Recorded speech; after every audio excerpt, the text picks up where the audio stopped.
big block car is not less nimble than the small block car, but has a lot of horsepower. At a track like Sonoma or Laguna, really the small block cars have an advantage because they weigh less, and there's not a lot of full throttle time, as we talk about when you talk about how you drive a race car. One of the things you look at is the percentage of time you have the pedal to the floor. Track like Sonoma, you might have noticed there's not a lot of straights, so you don't have a lot of full throttle time.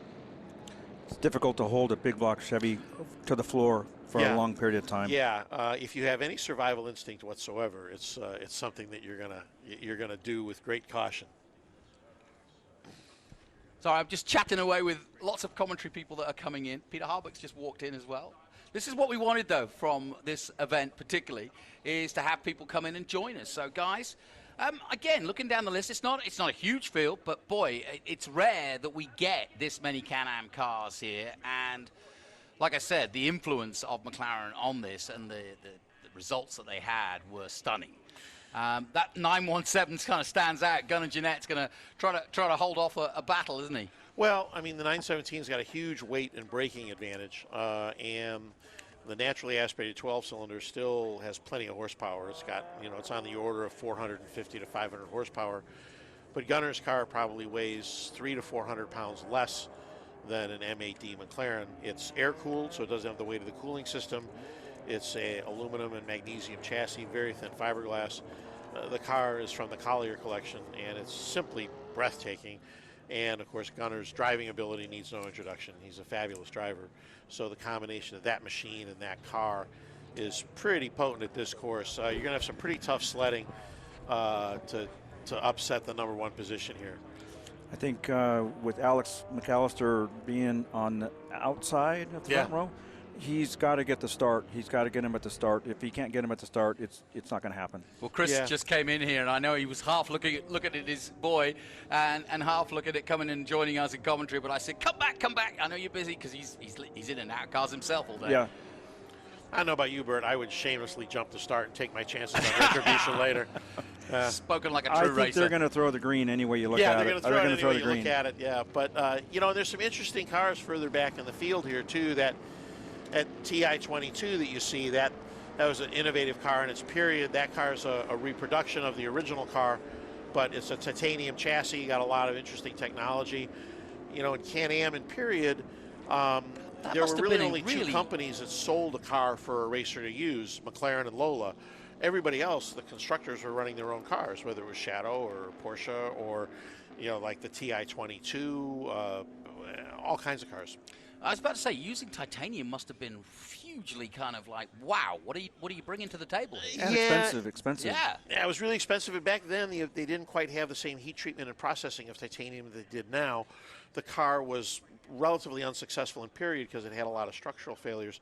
But now this recreation, of course, is able to embrace, 40 or 50 years of development of use of titanium. So they've got what is certainly a better car than what was there in period. And, Bob Lee has restored a number of really cool cars, and this is another one.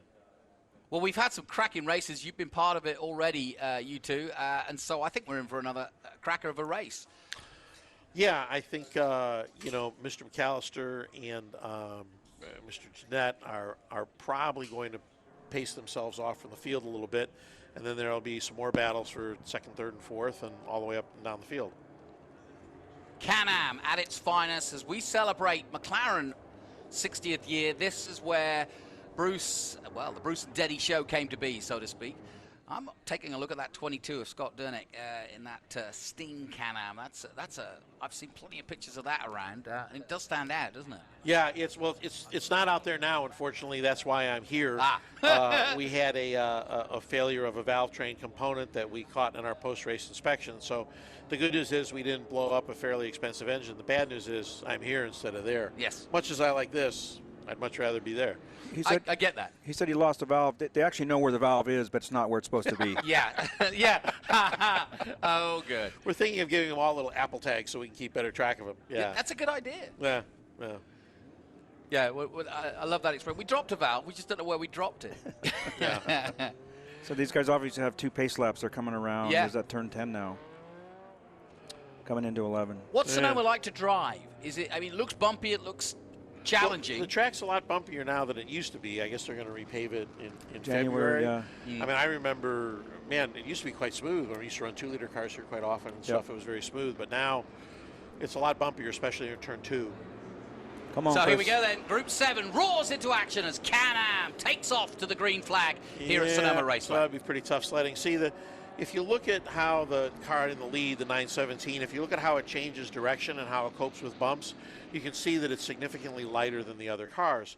It's also not making a lot of aerodynamic downforce, but it has the same size tires as the other Can-Am cars. So its mass to tire and mass to downforce ratio is really quite good on what's a relatively tight course at Sonoma. It's absolutely the right weapon for the job. You have to be a good driver to do that, though, too. Yeah, absolutely. And they got the right guy in the seat, that's yes, for sure. They do. Yeah. Yes, they do. That's But for sure. yeah, the 917 was, was created for Le Mans, surely, and so therefore it is kind of restricting itself in a Can-Am championship, isn't it? No, the 917 PA chassis was a little bit different, you can see. Yeah. If you look at how far things have come, look how high that Porsche is off the ground. Yeah, good That's point. the way they ran them. That's the way they worked. And as you move further back the field to newer cars, the cars got lower and they squatted more and they had wings. Again, you've got a pretty potent combination here of that car with Gunnar. But Alex McAllister is a great driver and it's a great car. And I'm sure these two guys are going to have a lot of fun. As you say, the popularity of Can-Am racing both in Canada and the USA just really got the imagination of race fans everywhere. The noise, everything. Well, and it also got the involvement of manufacturers. Yeah. I mean, there were Ford-powered cars, there were Buick-powered cars, there were other powered cars. Chevrolet got to the big block party first, and they really kind of dominated because of their engines. But there was a lot of innovation in Can-Am. A lot of aerodynamic changes. Chaparral, for example, changed the face of racing. The first racing car in a major series to show up with a wing was the Chaparral. Yeah. And it just took everybody's breath away when it showed up when they pushed it off the trailer. And also at a time where, Trans Am, IMSA coming in, these were heydays for racing full stop. If you were just a general race fan and you weren't bothered, you just want to see fast cars, but you had a choice. Well, and the Formula drivers well, were 5,000. also characters. Yeah, if you look at George Fulmer, he raced in Trans Am, he raced in Indianapolis, he raced in Formula One, he raced in Can-Am. Probably one of the best Group 7 drivers that ever lived. Denny Holme was another one, Formula One champion, Can-Am champion, raced in sports cars. They made their living racing cars. And it isn't like today where they had huge sponsorship. They had to get paid a salary driving a race car. And they did. And winners got paid more than second place finishers. That's kind of how it goes. Well, it says Chris McAllister. It's actually Alex, right? Yes. Yes. Yeah, just a double check, because Chris just came in. Yep. And I sent him away because I know he wanted to watch the boy go about it. What are the innovations that you like, the little touches that you like for, let's just take a look at this car, particularly? Well, McLaren was as well as a great racer, they were great business people, and they figured out they knew their cars had to finish in order to get their share of the prize money. And you look at their aerodynamic developments, like the fences on the fenders that help keep the airflow attached. If you look at, they're running the low wing laid back, which gives more leverage to the rear suspension. The wings are mounted to the body instead of mounted to the suspension like a Lola. So they had a winning formula. McLaren, more so than any other competitor in Can-Am, finished every race. And they knew if they finished races and they figured in the points that then they were going to get the trophy and then they were going to get the prize money. Shadow was fabulous at innovation. Chaparral was fabulous at innovation. But innovators generally aren't reliable. So, man, McLaren used big block Chevys built by Traco, brand new Hewlett gearboxes, chassis of their own construction, bodies by Specialized Design. They put them together, they brought spares, they won races. Yeah. And like you talk about the business end, they also, when they won championships, then sold those cars on people who wanted to be as successful. Right. The championship cars from 1972 were sold to clients, and then the 73 cars were built. That's why there's all these iterations of M8, A, B, C, D, E, F. The Fs were team cars when the Ds were customer cars. Yeah, I'd love to be Lando Norris going, God, this car just doesn't feel right. Zach, I can't drive this. It just doesn't feel right. Right. And then he just turns around and goes, listen, Listen, son. It has 3 pedals, not 2. Yeah. Yeah. Get And it in has a there. gear Shut up. shift I'm lever. paying you a lot of money. Well, and there's nothing, I think Bert can speak to this, there's nothing quite like coming out of the front straight at Laguna or coming out of the carousel here and putting the pedal to the floor. The acceleration is really hard to explain. There are other cars that accelerate the same way, but you're also aware that the thing you're driving has about 1,800 pounds of mass. Yeah. So it's like a really fast locomotive. And they're just a wonderful thing to drive. It's my favorite race car. You know, I don't know if it was this particular car, but Zach was driving at Monterey not that long ago this year, and there's some onboards of him at the start of the race where he was blocked, or not blocked, but he was out of position. He was trying to get a good start, and he got pushed out wide. And he was on the dirt, and he kept his foot in, and I was like, I was suddenly going, wow, I've got more admiration for this guy than I thought I had. You have to. And in the big block Can-Am cars, like a typical one, mine's a 9-liter Chevy, and it's 13-to-1 compression. There's so much compression braking from the engine. If you jump out of the throttle in third gear at 100 miles an hour, you're going to trip the tires the wrong way. So you really have throttle management is a big deal with these cars. I'll bet. Chris Springer in that M8F. Very similar. Just a beautiful sound, isn't it? It is. It is. Yeah, Chris Springer raced that car at Monterey. He had a pretty good run there. He's relatively new to West Coast Can-Am racing. I thought he won the race at Monterey. He did, yeah. I think he spun in one, but then he won in the other. So, yeah, I don't know that he's run that car much at Sonoma before, though. I was joking around with him on the velocity stacks. You can see that the big block Chevy, they're unequal lengths. There's long ones and short ones, and they're supposed to be in a position where the number 1 cylinder, which is the left front, should get the long ram tube or velocity stack. Oh, he just pulled off. Well, you know, there's more legends about that, but Bert, you know the real reason, and I got this from the horse's mouth? How's that? If the stacks are all the same lengths, the bell mouths hit each other. That's true, and then they do. You can see on Zach's car where they're at an angle. They're angled, yeah. So they hit each other. So they've got the unequal length thing isn't quite. Now this car with these long stacks, that's generally the high-speed setup, and the injectors are mounted higher in the stacks, so the fuel gets atomized and chilled. Yeah. Yep. That's one of our clients, Bo DeBard. Bo DeBard, yeah. Good that's racing a great name. car. That's an ex-Vic Elford car. Yeah. John Wayne had that car for a while. That car's been around. Yep. There was, who was the other guy? Jelnick. Frank Jelnick had it. But great history in that car. It's been around a long time. And that's the neat thing about a lot of Can-Am cars. Because they were not a car for dabblers, they a lot of them stayed as racing cars. They weren't turned into something else. And you know, now their history is really interesting. One of our clients has a car that started 37 Can-Am races. High wing, low wing, big block, small block. It was the two-beer girl of Can-Am. Everybody got a turn. There's the 29 coming into shot. Great looking car. Yeah. He's not on my list, actually. Oh, yes, he is. No, that's Bo. That is Bo still. Yeah, Bo DeBard. Yeah, no, he's doing well. Let's see where he is. Yeah, currently in 4th at the moment.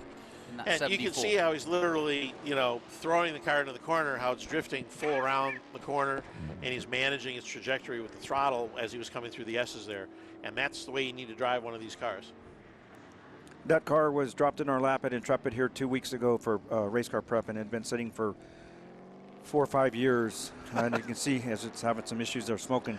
But long story short, it had a head gasket problem, which we didn't know. We had one of the cylinder heads off. We had to replace that. So I'm intrigued. What's the first thing you do? Do you strip it completely down, or do you then? You don't have that kind of time for 2 weeks. Well, you don't when have you the have time. 2 weeks, you just walk around the car scratching your heads like, okay, now what do we do?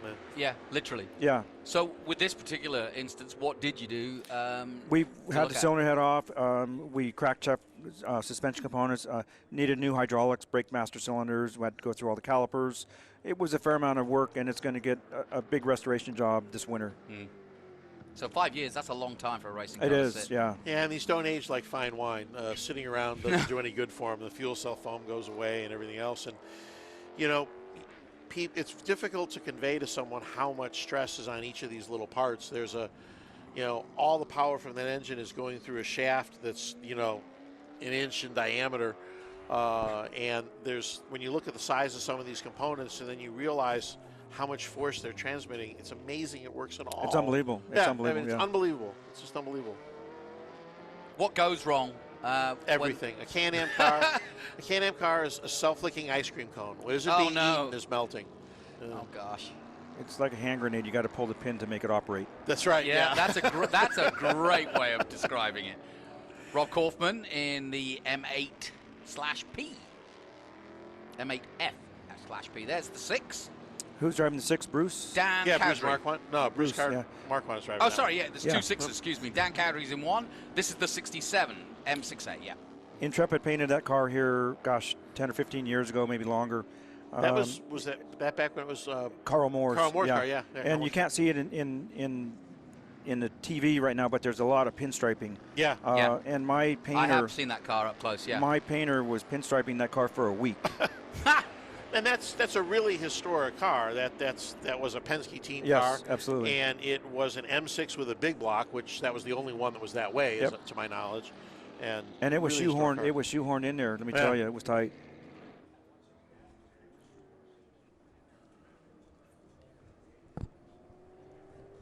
We're just doing a quick swap. We've got 3 laps to go, and I'm going to bring another gentleman in. Please introduce yourself. I've got so many commentators today. Come on down. Thank you, Bert. Good afternoon. Good afternoon. Who do we have here? My name is Ike Smith. You're Ike Smith. Got it. I did Can-Am cars for several years, from the beginning of the Can-Am through 72. I know we spoke, I think, at Monterey about these cars, and we've just had a lovely chat here about just, what's on track here. What springs to mind? And like you say, you've been there, done that, got the T-shirt, but seeing this group out here, we're looking at Zach Brown right now, but what springs to mind in terms of your memories of racing Can-Am? It's great to see all the cars here, the McLaren customer cars as well as the team cars. There's a lot of history here. Yeah, I think that was one of the other cars too, with the Lolas and the TI and the Sting and that sort of thing. There's a whole history here. It's pretty neat. Yeah, we were just saying. The stories here that you could go on for days, and books have been written, as you know. But an amazing era and a moment in time. Trans Am had that 68 to 72, and Can-Am had its own period. Where there was nothing else like it. No. Yeah. They were just the grandest racing cars. Yeah. You didn't realize it at the time. No, but it was. It's always the way. It's it was really so the a Beatles. special era. Well, Ike's being very modest. I think he's forgotten more about Can-Am cars than most of us will ever know. So it'd be easier to name the cars he hasn't worked on than the cars he has. So, which particular ones did you enjoy working on? Everything, really. We ran a McLaren in 1966 and won the U.S. Road Racing Championship. And then I went in a Goodyear deal to Carl Haas, Gil Munz and I, and then Carl became the Lola distributor, so it was Lola's after that. And which do you prefer to work on, the Lolas or the McLarens? Did it make any difference? Lolas are harder to work on. Okay. McLaren made everything mechanic friendly. Right.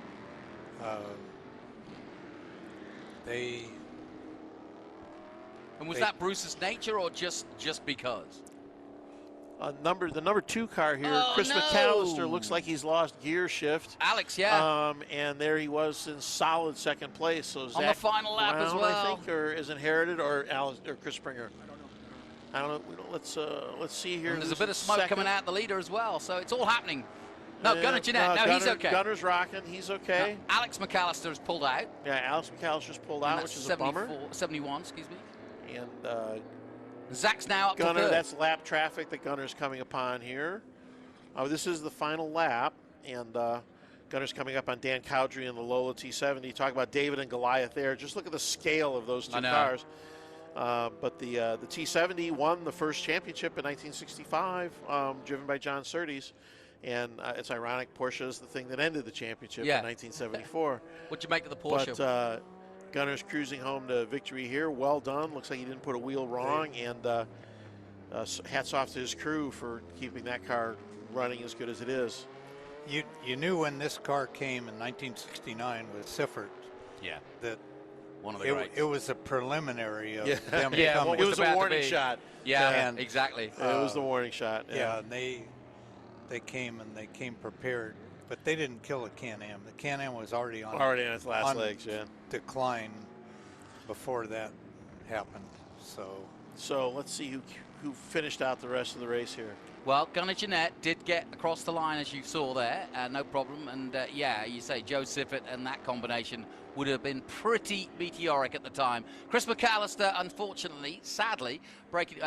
Alex McAllister, excuse me. Chris has swapped the cars. Zach Brown now moves to second place, and Beau DeBard, we were talking about, takes third position.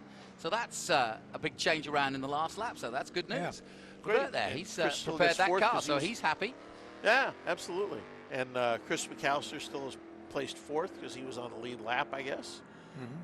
No, he's falling down the order. And we've only had you for a couple of laps, but it's always fascinating when you get very talking. It's always good. Bit like one of these cars. We'll take you a while to get warmed up, but if we kept you for another hour, we'd probably hear all your stories. But just give us a sum up of that era. You worked on so much of it and were a huge part of it. It must be nice to see all these years on, to see these cars. Yes, it is.